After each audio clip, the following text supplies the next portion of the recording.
Добро е што Нейтан Гелдер го знаел универзалниот знак за задушување со храна, кога ручал со другар му Кајден Кондас. И добро е што Кајден знаел што прави.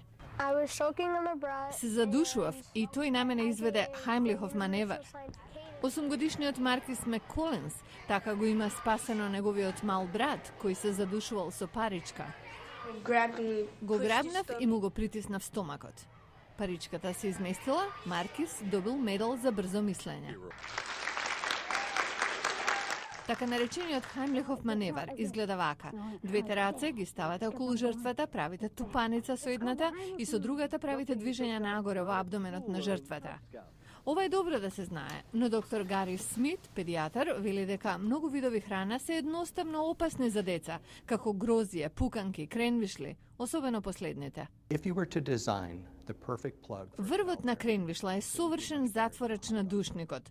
Толку добро може да се заглави, што за неколку минути може да донесе смрт заради недостиг на кислород.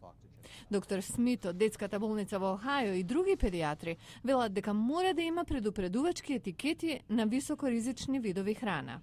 Всушност, Американската академија на педијатри бара производителите да ја променат формата и големината на опасната храна. Од друга страна, родителите може многу да сторат со сечење на оваа храна на мали парченца или, како во случај со бомбони, семки, неварени моркови и цели зрна грозје, никогаш да не бидат давани на мали деца.